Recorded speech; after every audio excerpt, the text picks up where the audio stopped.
Welcome into the Hot Read podcast for Monday, January 8th. I'm your host, Easton Freeze, director of published content here at BroadwaySportsMedia.com. We're also brought to you by the 440 Podcast Network. You can follow me on social media at Easton Freeze. I am joined on our live Sunday afternoon reaction taping by producer JT. As always, JT, how are you? I'm good. And today has gotten me feeling just introspective because as we've all learned today, time is a flat circle. And when something starts, it must come back again and finish the circle. History is doomed to repeat itself.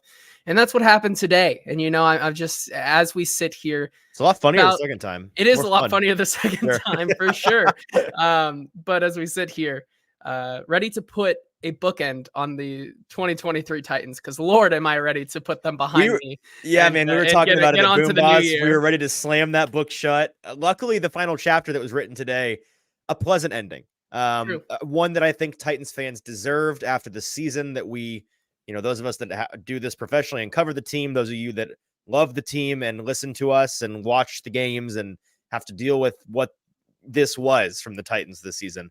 This was an ending that you deserved, a fitting ending to an otherwise dreadful 3 or 4 months of our lives. And I'm glad that it can end on a note that isn't just really sour, because it absolutely could have, and it didn't. So we're going to talk about everything we saw and heard from Nissan Stadium today. It was a phenomenal day. JT and I were both there. Pretty nice weather for a January football game, an entertaining game, a game that the Titans actually hung on to and didn't blow like many of the leads that they've given up in the past couple of games. It was overall not a lot of negative things to say about it. So we're going to dive into all of those things. We're going to talk about DeAndre Hopkins and Ryan Tannehill and Derrick Henry and some chapters to some pretty big books in the recent edition of the Titans Encyclopedia that we believe have had their final chapter written, or maybe have had their final chapter written.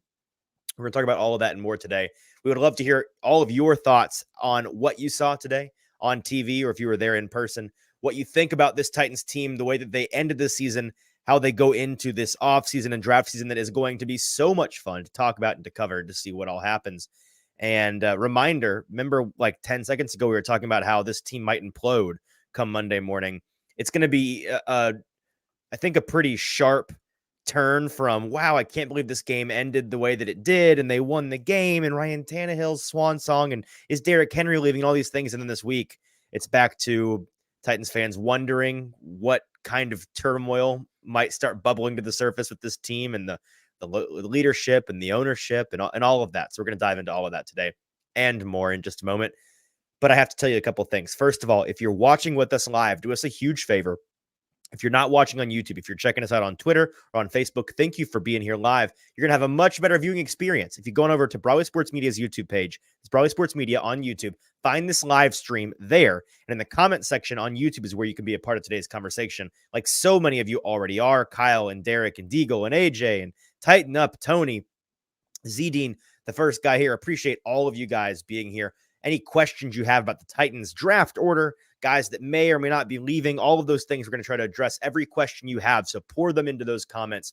And while you're over there, make sure you're subscribed to Broadway Sports Media's YouTube page. We just eclipsed 700 subscribers, really started building up the channel for the first time this year. So we are trying to build the momentum going into draft season, hoping to get to 1,000 subscribers as soon as possible, maybe by the draft. We'll see.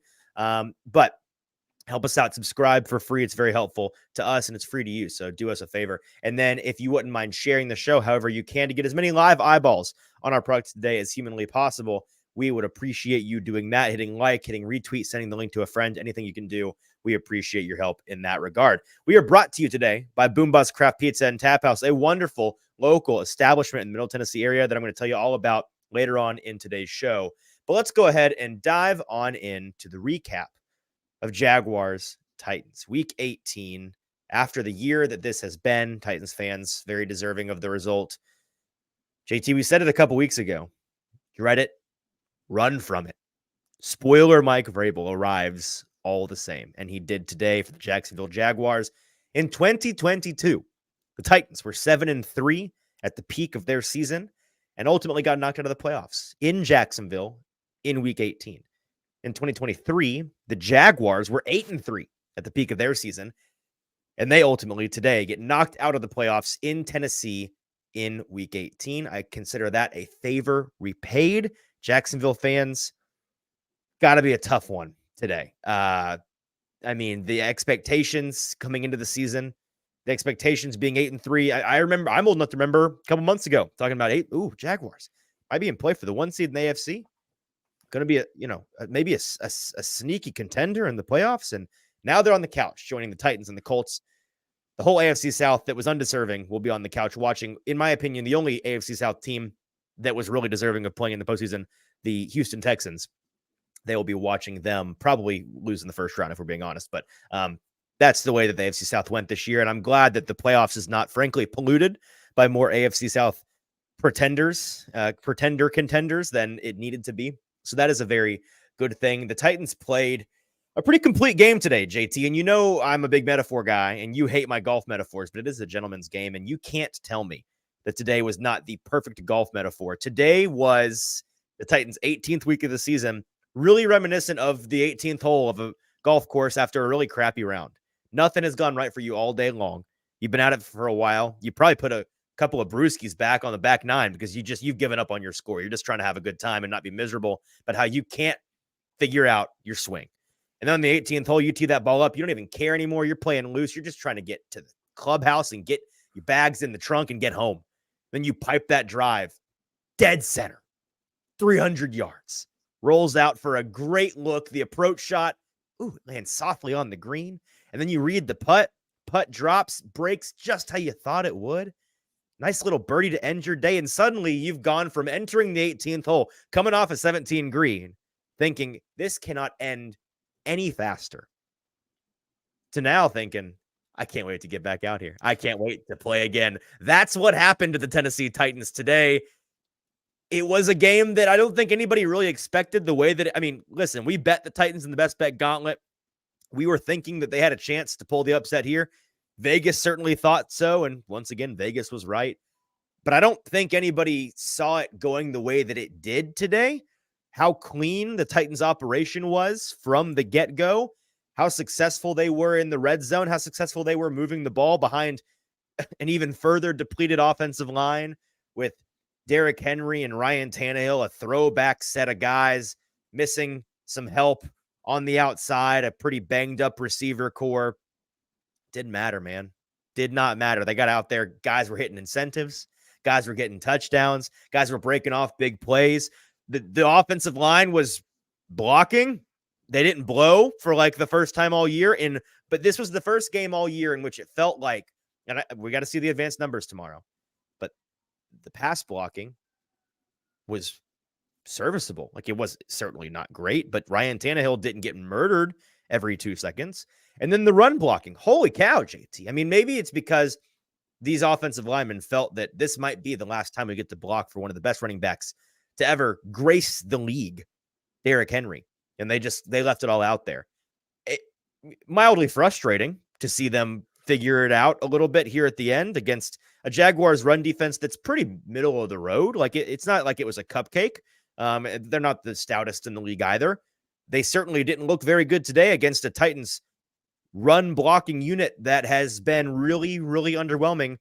A lot of big holes, a lot of blocking downfield. And the biggest thing for me, JT, the past couple of weeks, any given play you pull up on the tape, the most frustrating part wasn't that they were all not doing their job very well. It was that any given play, there was at least one person that just blew it, and the whole play fell apart like a house of cards. Today, you didn't really seem to have that a lot. You seemed like guys were out there getting their responsibilities handled, taking care of business. Peter Skoronski blocking out of his mind. These are all my general thoughts off the top from this game. JT, before I dive into more of the minutia, what did you take away from a Titans win this afternoon? Yeah, a lot the same. A lot of the same as you. It was finally a time where, really the team just put it together. When was the last time that you saw a sack total so low for this Titans Was it team? Twice? 2 times, I think? 2 for 16 yards sacked. Only 2. Wow. It was crazy to see Which that. brings their season-long total to what, like 67 or something? We can forget about the other 17 It's a little sprinkle on the top of the the season, mountain. But Yeah. still, I mean, you still had your normal guys out there. Daniel Brunskill did not play in this game. Jalen Duncan did not play in this game. So Andre Dillard got a healthy dose out there, and still, Dare I say his best game as a he looked Titan? okay. Maybe the best game of his career? Hello, Andre Dillard? Bring him Like, back. But no, I'm kidding. Yeah, I mean, but sure. He yeah, was I mean, fine today. of course, with the penalties also was a very low number today, 5 for 29, which was Mm. better than the Jags 6 for 40. So they were keeping it a lot clean.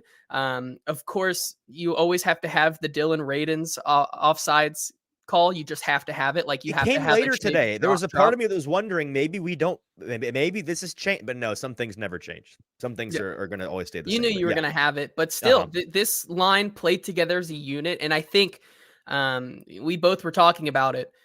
It wasn't just that they wanted to kind of get the Jags out of the playoffs today.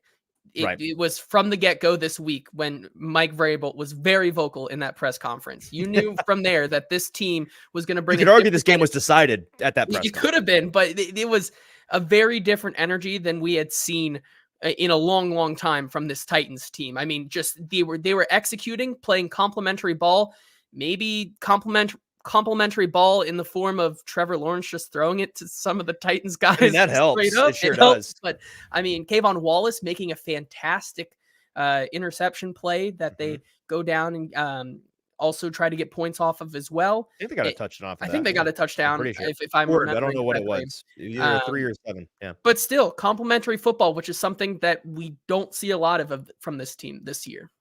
Yeah, no, absolutely. And the Titans do knock out the Jaguars. It was an all in or all out situation for them after the things that had transpired on Saturday in the league. So they are on the couch, and the Titans got away with it because a lot of this discourse coming into the game for Titans fans was, and we're going to get to your questions and comments in the comment section on Broadway Sports Media's YouTube page in just a second. So please keep those coming. We'll address all of them, I promise. It was, are you picking the drafts and you want this team to lose this game, or are you picking play spoiler and have some pride at the end of the season and you root for wins? And they kind of got the best of both worlds because they entered the day at 7th overall in the draft, and they are going into the draft officially in the 7th spot. That is locked in. There is no changing that for them. They could have moved up a spot to 8th, which was not going to be good. But because the Jets handled business in the snow in a disgusting game against the New England Patriots, they vacate their spot. So the Titans get to stay where they are. And they are going to be at 7th, which in my opinion is a great pick. Perfectly fine pick. We've talked about this. You need to be really within that 7th or 8th pick to, in our preliminary opinion, get a chance at one of these blue chip offensive players, of which there are many in this draft. There are some folks I know in the comments already seen wondering if the Titans could possibly move up. No, it's locked now at 7. I've checked this. They are locked at 7th, no matter what happens now. And so being at 7th overall guarantees you access to one of the following players, just mathematically. If we are going under the assumption, which again, assumptions this time of year, dangerous. Don't speak in only Siths speak in absolutes. However, I think it's fair to say, barring some dramatic change, you're going to have the top 2 quarterbacks and Marvin Harrison Jr. go before the Titans are on the board. Like they're going to go in the top 5, probably the top 3, right? But being at 7th guarantees you, assuming those 3 go, one of the following players: offensive tackle Joe Alt, offensive tackle Olu Fashanu, wide receiver Malik Neighbors, wide receiver Rome Odunze, tight end Brock Bowers. One or more of those guys is going to be available at 7. Not to mention, folks kind of forget this time of year, you got to have the right, you can actually trade your draft. Like you can move around on the draft board. If you really want a guy, they could move up, they could move back. All of that is TBD. We're going to talk about it for hours and hours and on end for the next couple of months. So we'll get to all of that. But the point is, there's a lot of players that could really, really help this team, especially wide receiver and tackle wise, that they're going to absolutely be in range of at 7th. So I think nobody should be. I've seen certain people who I will remain that will remain nameless on this show online throwing hissy fits, being addressed by certain players on the team online as well. Just kind of an ugly scene. Keep your opinions to yourself if you're going to be dumb. That's my only advice. So that is good. Let's talk about Ryan Tannehill. Let's get to the three guys I want to discuss in today's episode. You know what? Actually, JT, let's go. You've kept an eye on the comment section here. Anything we need to address question wise or comment wise about the game as a whole before we dive into the individual players? Yeah, we can talk about a couple things real quick. Let's finish up some of this draft talk here, which Okay.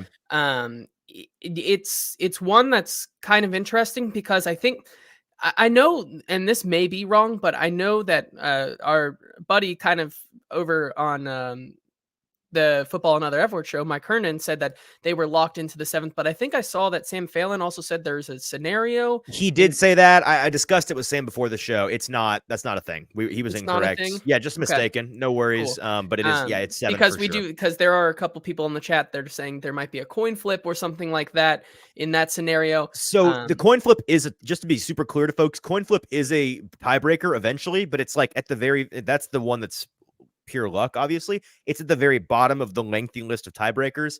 Well before that, the Chargers are going to get the tiebreaker no matter what happens in their game, which is currently ongoing. I don't know what the score of it is, but it's going to be 7 for the Titans.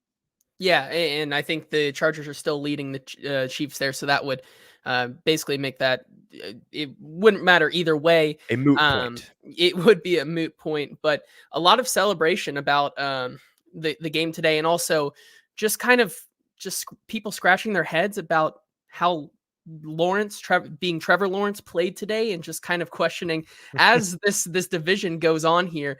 Logan asked, "Do the Jaguars have QB4 in this division?" It's something to think about, and I think that I'm not saying they for sure do, but I'm not saying they don't. It is a conversation that may have to be had. Here's the deal. There's only one quarterback in this division right now that we can say for certain what he is, and that he is head and shoulders above the rest, and that's CJ Stroud. The other three are very much like there's uncertainty with Anthony Richardson, obviously. There's some uncertainty with Will Levis, and there's absolutely uncertainty with the eldest and about to be far more expensive, most expensive of the three, Trevor Lawrence. Trevor's not the best. We can say that for sure, and he might be the worst. He really might. We also have a couple other ones here. Amy says, "When will we know if the Titans are looking for a new head coach? Think it would be stupid to get rid of him, but I guess that seems. I think either less likely now, or maybe she does think that's more likely now, despite the win today. Your thoughts on that? I personally, it would be a shock if it comes on exactly Black Monday, which is tomorrow, when it has been the most notorious day of firing head coaches and other coaches like that. The day after the final day of the regular season is when a lot of those coaches, but we've heard before the game today, continuing rumors just going back and forth about they're going to meet this week, they're not meeting this week.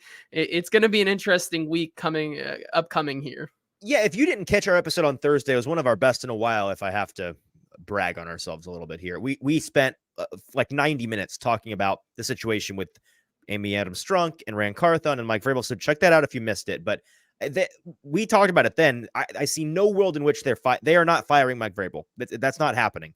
If Mike Vrabel's no longer with this team, it's going to come via trade or come via him forcing his way out in some other unforeseen way that is going to be a weird circumstance. They're not firing him, point blank. Like I'll say that for sure. They are not firing him.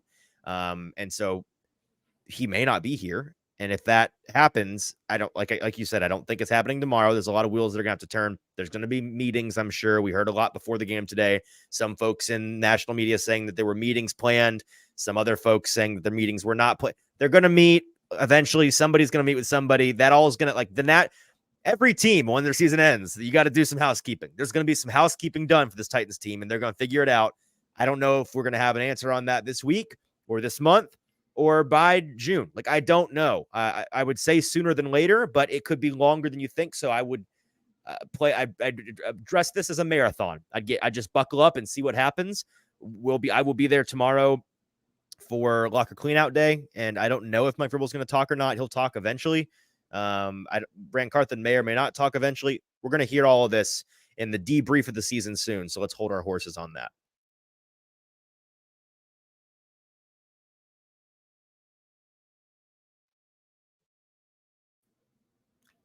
don't know where that went, but okay. Guillerme asks, any chance if Henry is back next year after that speech? Can you hear me now? Did I Yeah, break I up can. there? No, I you're good. don't know what the internet just did it to me a little bit. Where did I leave off? What happened?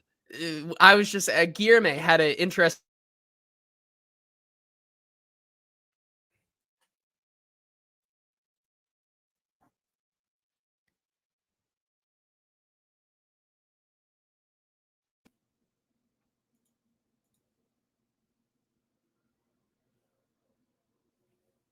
Can you hear me now? I can Hello. hear you now. Hello. Guys, you know what? We can only do as much as the internet allows us to do. Hopefully that was just a little wave and my house is not falling apart here. Okay. Guillermo's question. Let me address this now. He says, any chance Henry is back next year after that speech? Did you lose me again?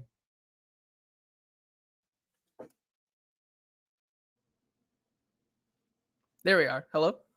Can you hear me? Yes, I can. We are making great television right now. Okay. Guillermo's question is a great question. Let's address, we're going to address all of that, Guillermo, when we get to, I have a lot to talk about regarding Henry's day that he had, which was a phenomenal one, as well as what his future with this team might hold.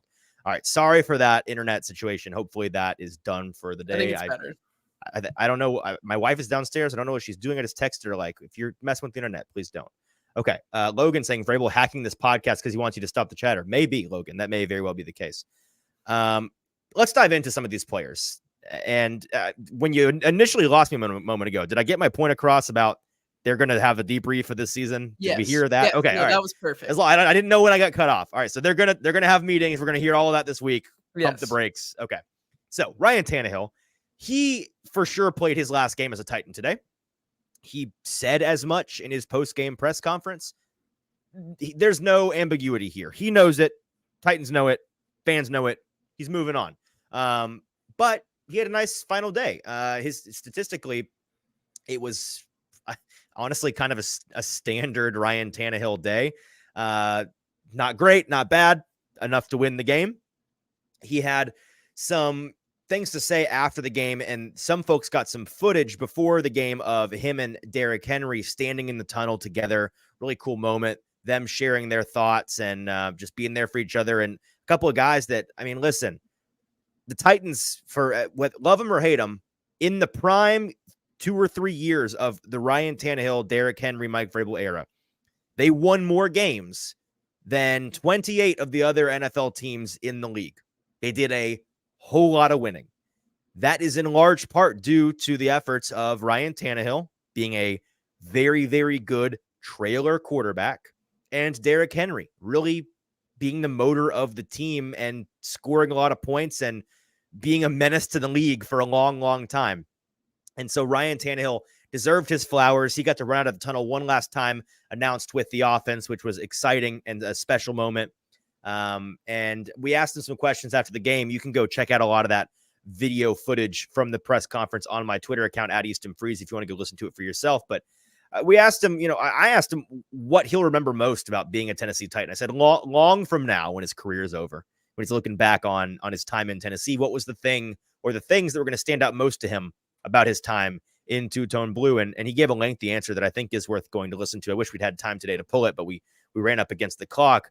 He just said it was about the relationships and the winning and the culture and all the things that makes the Mike Vrabel Tennessee Titans, the Mike Vrabel Tennessee Titans. And it's the guys and all of these things that he was appreciative of, and went on for a lengthy list of things that he was glad he got to be a part of. A couple more comments from him. He said at the end of the game, which was funny to me, he threw that interception late, which he was trying to force that ball to DeAndre Hopkins. He shouldn't have been forcing that ball to DeAndre Hopkins, but there were incentives on the line. We were bonus hunting on a Sunday in week 18, which everybody's out here doing. He said that at the end, he was prepared to go rogue to get the ball. He said he went to DeAndre and said, I'm going to get you the ball. I don't care what they call. I'll go rogue and get you the ball to get his incentives, jokingly saying, listen, what do I have to lose? I'm not going to be here next year anyway. So I will go rogue and I will sabotage this team to get you your incentives. Obviously did not have to do that.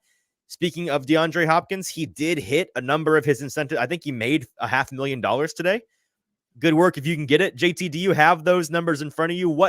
We've been tracking it throughout the year. He had catch incentives, yards incentives, and touchdown incentives. Which ones did he hit? Yeah, so the big ones for him coming into the day were definitely his yard total and the catches total. So he needed another, I think it was 6 catches to Seven get catches. 7 today. catches to eclipse the 75 catch mark, which earned him another $250,000. So he hit his $500,000 total bonus on catches. So if he could clip 75 receptions, he got $500,000, was able to do that. Now, to get his entire $1 million bonus from yards, he needed to eclipse 1,050 yards, in which he did that as well.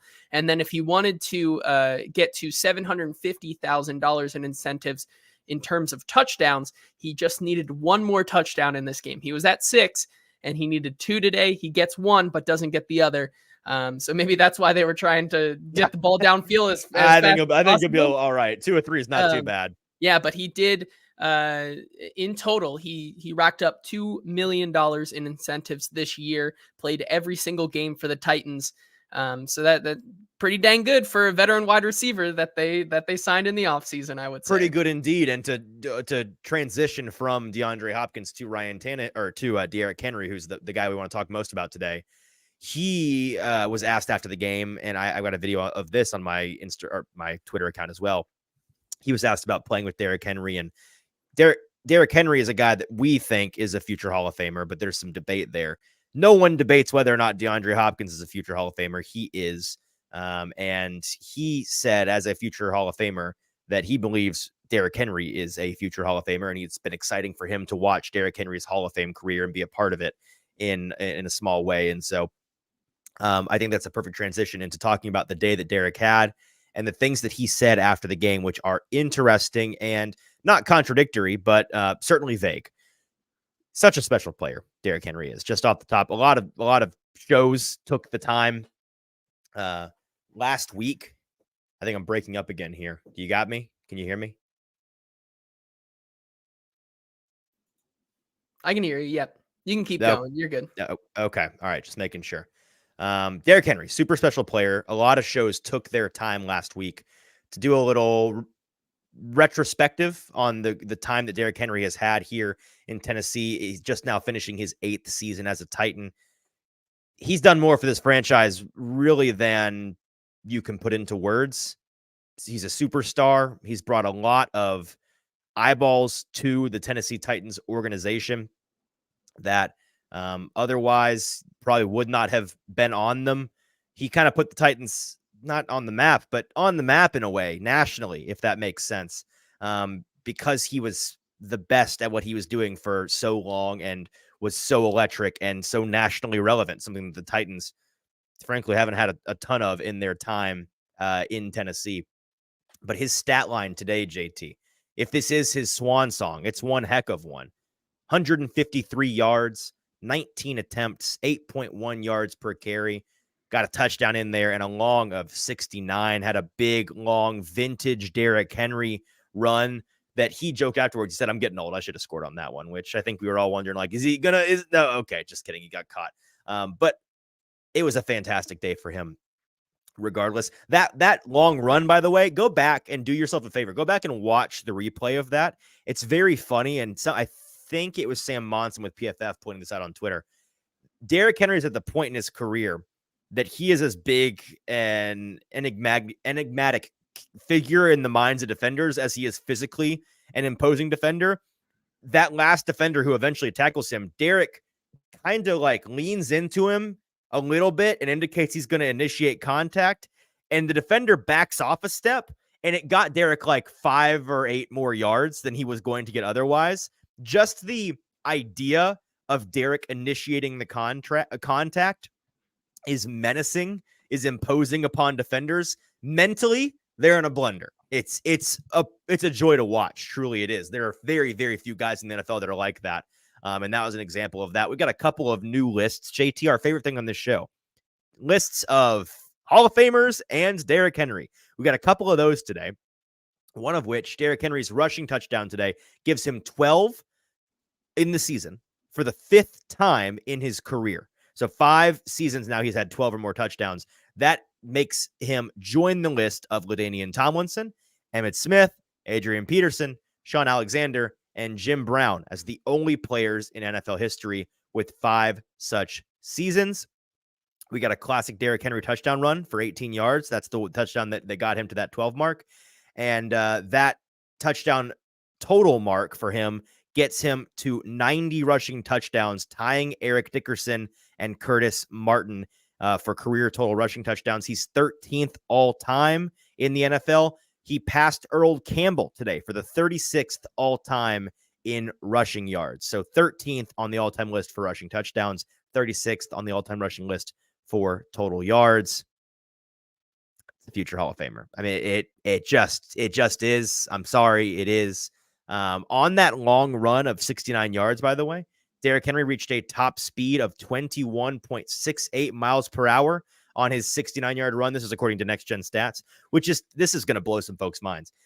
It's tied for the 7th fastest speed by a ball carrier this season. And it's Henry's fastest play since week 6 of 2021. His career high is 21.8. So and by the way, on that play, apparently the expected rush yards was 10. So we got 59 yards over expectation. Not bad. It's pretty decent.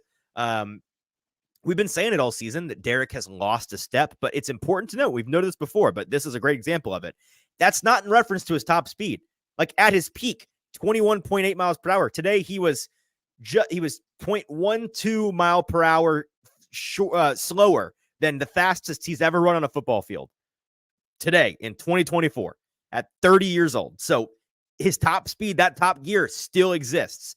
The lost step is the burst, right? It's the acceleration. He's not getting up to that speed nearly as quickly as he used to. He's not exploding past the first line and getting to the second level and running over guys 6 yards downfield. He's got to, it's a chugga choo choo. Got to get this train rolling. Takes a minute, a little bit. And that's fine. That's the natural progression of how his game has aged. He took the mic after the game, which we now covered the numbers in the game. JT, did any folks in the comments, or do you have any thoughts on the game that he played? I was coming into the game just hoping that it would be a nice send-off, and I got more than I think I bargained for. No, I did too. And I think the connection issues are on my end, so I'll try to keep it short and sweet so the show keeps going. No worries. But no, actually, it was. Okay, maybe it is on your end because now you've broken up a little bit. Can you read me? Hello? All right, well, I'm gonna keep going just for the sake of the show. And JT, when he gets his connection back, which it looks like he has, are you back now, JT? Yeah. Okay, now go ahead. Let's try. Derrick Henry did good, and he passed Earl Campbell and Sean Alexander today in rushing yards. That's the end of what Those are your thoughts. All right, thank you for taking one for the show. I'll keep going here. Let's talk about what Derrick said after the game, and if folks in the comments can confirm whose fault it is here, whether it's on JT's end or my end, so we know how to operate. That'd be nice in the comment section. Okay. After the game, he did something that I've not really seen a player do in like my history of watching the NFL. Maybe it's happened before. Okay, folks are saying it's JT's fault. Okay, I'm sorry. I'm sorry for you, JT, but I'm happy for the show just because I typically have more words. Yeah. He took the microphone at midfield after the game, spoke to the fans, and didn't say goodbye. And I know he didn't because he clarified when he came into the press conference afterwards. The first thing he said was that was not necessarily a goodbye. He said they just asked me to take the mic and kind of freestyle off the dome, and that's what he did. But it sure sounded like a goodbye, right? I mean, it was a lot of, he said, I love y'all and thank you for the best 8 years of my life. And thank you guys for showing out and making noise. And Titans fans were going crazy. And it was a really cool scene. You can check out the video all over Twitter. I think it's on the NFL's Twitter account. Then he comes into the press conference room. He speaks to us, and we asked him a number of questions that I'm going to summarize. Again, I wish we could have pulled clips today. We didn't have time. I have like 8 or 9 Derrick Henry clips on my Twitter account at Easton Freeze. You can listen to them there. But we asked him about the pregame discussion with Ryan Tannehill. He was very appreciative and expressed that appreciation. It was, first of all, it was the best Derrick Henry press conference any of us have been to. And I asked folks who've been to a lot more Derrick Henry press conferences than I have. They said, yes, this is an A++ press conference. It is the best he's given. It's like out of a movie. It was a very, very good press conference. He was animated, answered a lot of our questions, gave really in-depth answers. He said that the Tannehills are like family to him. His girl and Ryan Tannehill's girl are good friends, and their kids are friends, and they enjoy one another's company, and so they're always going to be a family. And he enjoyed having this one last ride with his brother in that way. He talked about never being a free agent before, which is something that I think a lot of fans don't like. He almost hit free agency after his first contract, but he got tagged, and then the Titans arranged a long-term deal with him, which has now officially come to a close. And so this is his first time being a free agent. He said he's excited about it, doesn't really know how it works. He's going to figure out as he goes. And we asked him about free agency and like what his priorities are. He didn't give a super clear answer naturally at this stage in the game, but he did say his biggest goal next in his career is to get a ring. He wants to win a Super Bowl. And he said, I want to do that. Whatever that looks like, I'd like to do that. He also, that rang out as, okay, well, he's probably going to go somewhere else, right? He's going to go to a contender now. Titans might not be a contender now next year. They're going to be teams that seem like surer shots to be contenders in 2024. So maybe that means he leaves. But then he said, oh, by the way, every player wants to be a lifelong contract with your team, like with one team guy. That's an NFL player's goal. Like that's what you are rooting for since you joined the league. And he said he wants nothing more in life than to bring a Super Bowl to Nashville, bring a Super Bowl to Tennessee. He wants that really, really bad. And he would love to be with Tennessee his entire career. So again, smart, good businessman, leaving things open to interpretation. We also asked him about what his favorite moment was as a Titan. Did you catch this, JT? Do you know the answer already? I did, yes. Okay, so I in my head, I'm thinking there's only one answer to this, Derrick. There's no way you can. And he gave the correct answer. He said it was the 99-yard touchdown against Jacksonville in Tennessee. That was the moment. He'd had some really big runs and was a starter before them, but that was the thing in prime time that really put his star on the national NFL map. And naturally, I think that's what he's going to look back most fondly on. And that was his coming out party, that run, that game, where he has over 200 yards and multiple touchdowns and that longest possible run. He had an opportunity technically to do it again today. Titans stop the Jaguars on the 1-yard line. They do the thing that the Colts did last night against the Texans, where they get them to jump off sides on the 1-yard line, give them some breathing room. So it's like, no, the opportunity is gone. I have a feeling it wasn't going to happen, but the storybook moment would have just been chef's kiss. It would have been so good. But he said he was hoping it didn't happen, but that 99-yard run was his favorite moment in Tennessee. And the one last note that I have here on Derrick Henry, I left the stadium, walking to my car after that press conference. He's outside by the players' exit gate giving autographs and pictures to fans.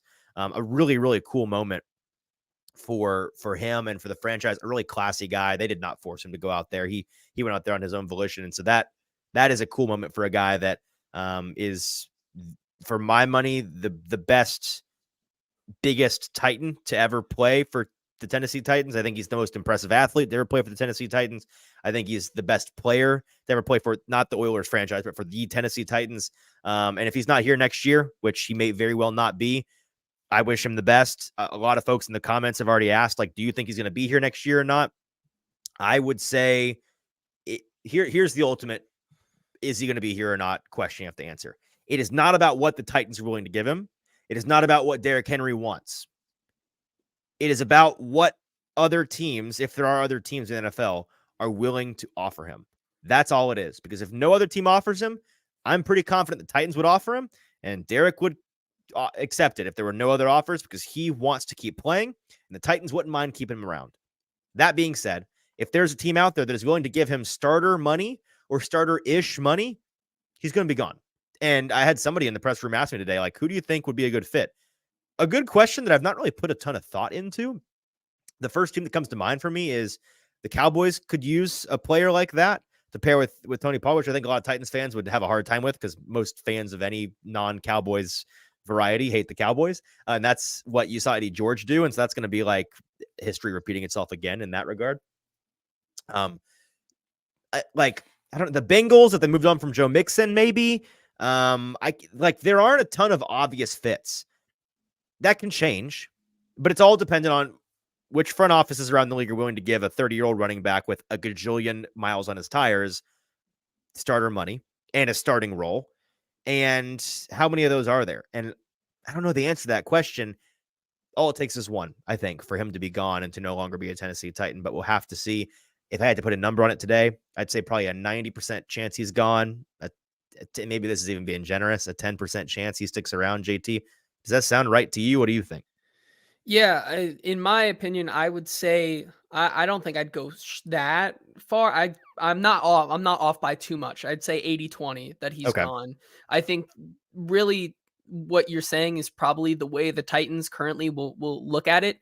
I think that they'll say to Derrick, we really would like to have you around. However, go explore the market, see what you can find, because we're not going to give you the first offer, because I think with this amount of money right now that this Titans team has, it's going to be hard to bring that guy back. And as Logan points out, Josh Jacobs, Tony Pollard, Saquon Barkley, Austin Eckler are all free agents this offseason. It's going to be very interesting when it comes to the running back And market. Jay Boogie mentions the Ravens. The Ravens are absolutely a team that we know that there was some rumored interest at the trade deadline. That could potentially be the case, which Titans fans I know would hate that one as well. So there's not a scenario in which he's wearing something other than two-tone blue where Titans fans are happy, but Cowboys or Ravens might be two of the worst possible scenarios. Yeah. I just think that if Derrick Henry comes back, it cannot be the first domino in this running back market to drop, right? No. I think that would be unless he just is interested in a super, which I don't think that he is. Unless he's interested in a 1 year, $4 million deal, which is not. He's not going to jump to that conclusion. He may end up having to take that, but that's not going to be a March choice, I don't think. Yeah, and so I think he's gone. I think that this team has an opportunity to truly build around what they have now, and through the draft and through some other pieces that they may have. I think what we saw out of Tyjae Spears today was really, really impressive, and kind Super of what impressive. He was like kind of thought to be, even though he only has one ACL, but put him behind a good offensive line. This kid is going to is lightning in a bottle. He's going to find his way out of situations and get plus yardage. And if you pair him with a guy that you can get on a 1 year, $2 million or $3 million deal, I think you're going to get, you're going to have something there that they can work with. And I think that's what they want to work with going forward. Yep. And this is a developing situation as we're recording in the middle of the NFL Sunday here, but I can now say for certain what the Titans gave up in terms of draft capital by winning is one spot. They would have officially been the 6th pick if they'd lost this game. They won. Instead, they're 7th. Maybe there are folks that disagree, but the price to knock the Jaguars out of the playoffs, humiliate them, and force them to sit down next to you and the Colts on the couch after the season that they had, after the 8-3 start that they had, one pick firmly within the top 10 is a bargain. It's a bargain. I think that is a trade-off that you make 10 times out of 10. And I think ultimately moving from 6th to 7th is going to mean absolutely nothing.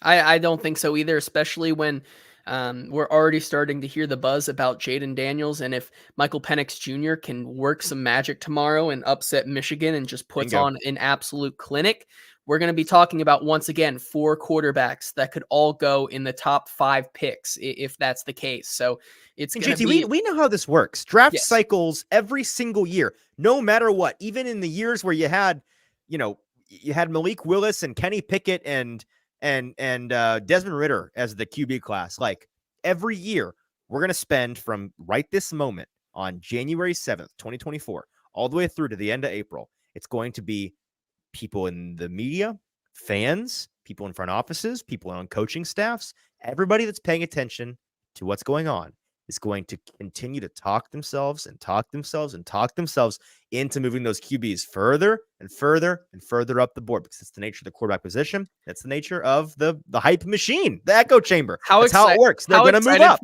How excited for you to just like in March, like let's say March like 25th. Yeah. Our comment sections are going to be like, Will Levis was nice, but Jaden Daniels, man, I don't know. It's the ceiling, man. I saw Michael Penix win the national championship and throw 5 touchdowns. I mean, Will Levis is nice and all, but exactly. No, 100%. Let's cherish the start of this before it once again devolves into madness. That thought's going to creep into some minds, and it's going to corrupt everything. Yeah, absolutely. Yep. That being said, guess what, JT? Folks have been asking us since like early November draft questions and offseason questions. We've been saying, we don't stop. We don't do that yet on this show. We live in the moment on this show. We try hard not to look ahead. We don't do any of our draft study in earnest until the new year. It's the new year and the regular season is over. So the time has come. It is time, my friends. Let the 2024 draft cycle on the Hot Read podcast begin. JT and I are going to be diving in head first. Some Senior Bowl plans, some combine plans, some big guest plans, some bigger and better content plan. It's going to be awesome. It's going to be a ton of fun. This draft class is great. Titans have some very big decisions to make, some very big picks to make. So looking forward to all of that. I'm going to leave you today's show. We're going to wrap up here. JT, if you wouldn't mind scouring the comments, anything else we need to address at the very end, you can bring up in a second. But a PSA about the draft and off season that we are entering now. And this is a reminder for fans, for folks in the media, for you and I, JT. Everyone needs reminding of this. Practically, it is January. It is the first week of January. Practically nothing is set in stone. Not a thing. Resist speaking in absolutes. Only Siths deal in absolutes, as a very famous franchise once said.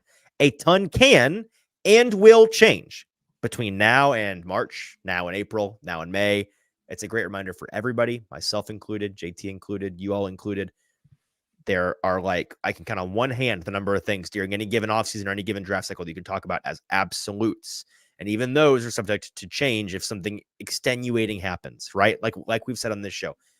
Top 2 quarterbacks, I'll be really surprised if they don't go in the top 3 picks, right? Marvin Harrison Jr., if he falls past like 4, going to be really surprised by that.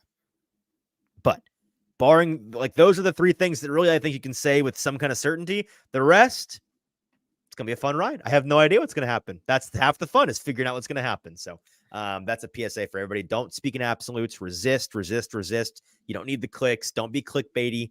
Don't be hot takey. It's not worth it. Just let's be rational about this. All right, JT, before we go, anything's in the comments we need to address? Yeah, I was going to say, Logan just chimed in saying Alt and Olu arm length measurements are going to be wild. Indeed. Can't wait to bring out the pass rush win rate percentage that we love to use on this show. Once Underwear again. Olympics time is coming. We're going to be measuring arms, measuring legs, measuring jumps and runs and all of these things that matter so much and are so weird. Yeah, I can't wait. And Logan also says, one spot in the draft to get Easton to realize Lawrence is bad is very worth it. This is an interesting take that we might have to discuss later when we have nothing to talk about in the off season. I'm gonna plead the fifth. I'm gonna say we can defer that one. And then Charlie brings up an interesting point where he says, give Henry a 2-year 15 with 10 guaranteed. I think he would stay. Would be an interesting. It would be interesting, but I still think that might be a little too much. I'd say that's on the very, very north end of the deal that the Titans would even consider offering to him, is what I will say. It's not a great, I mean, it's on paper, it's not insane salary. It's not an insane contract, but the value of what he is, I mean, the value is dictated by what the league is willing to pay.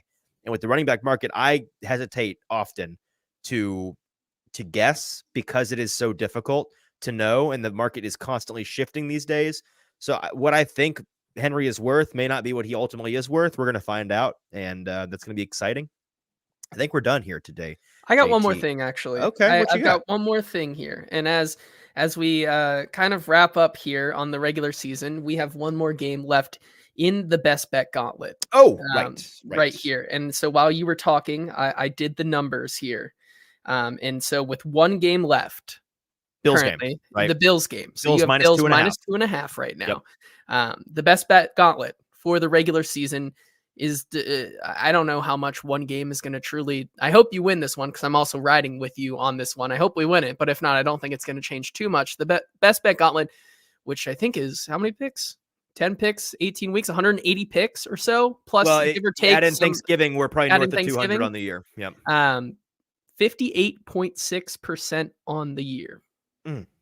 Man, Pretty we good. went I think we went 57.5 last year, and we said we're not beating that. So hope y'all were taking it with us. Oops, we beat it. Sorry, we made you more money this year. Hope you were right with us. I'll say it again just so we can do it again. There's no way we're beating that again next year. Where there's no shot we're going to beat 58 point whatever percent next year. So definitely hope you rode with us while you had the chance. Really, we take it very seriously, so we're very proud of that. So that's very good news. And yeah, if you're riding with us tonight, the play is Bills -2.5, played up to -3. That's Logan says JT made us money. Okay, at the end of the year, JT's gonna have me beat by like 3 picks. Get lost, bro. Thank you guys for listening. Appreciate it. Kind of a disjointed 18th week episode here, but that's what the reaction episodes are kind of like that. And JT and I kind of peek behind the curtain. We kind of pushed today's show up because we really want to watch this game tonight too. It should be really awesome. So we're gonna go do that now. You should do that as well. You should also plan to watch us and this show again on Tuesday. We'll be having a live show. I'm sure we'll be recapping all the things that I saw and heard at the locker cleanout day tomorrow, which should be an entertaining time, a revealing time about the futures of some of these players. We'll talk about any developments that might have come in the leadership power struggle thing, weird smoke fire situation. And we'll be talking about any other things in the NFL cycle news then. And then on Thursday, we'll be live again from Boombots Craft Pizza and Tap House, previewing the first weekend of the NFL playoff slate, which we are going to Titans show, but everyone's paying attention to the playoffs. We're going to talk about that. We'll talk all things Titans then as well. So our regular 3 episode week on Tuesday afternoon, on Thursday evening. Tune in for both of those, and we appreciate you guys doing that. Thanks for listening in live. If you're not subscribed to our podcast, make sure you're subscribed wherever you get your podcasts. Follow us on social media at Hot Read Pod on Twitter, on Instagram, on TikTok, and give us a follow on Broadway Sports Media's YouTube page. I forgot to do the shout out for Boombots. Guys, Boombots Crab Pizza and Tap House. We tell you all about it each and every episode. They got 3 locations in Middle Tennessee, in Spring Hill, where we're at every Thursday, live at 5:30 p.m. Central Standard God's Time, East Nashville and Murfreesboro. Check them out for the best craft pizza and tap house, local and domestic options that you can find. Great prices, great food. You won't regret it. Boombots Craft Pizza and Tap House. We love them and thank them for sponsoring us. All right, until Tuesday, for producer JT, I'm your host, Easton Freeze. We're going to go watch some final one. How many games are there? 182, I think. 182nd game of the year. Should be a great one. Dolphins, Bills. Hope y'all enjoy. We sure are going to. We'll catch you Tuesday.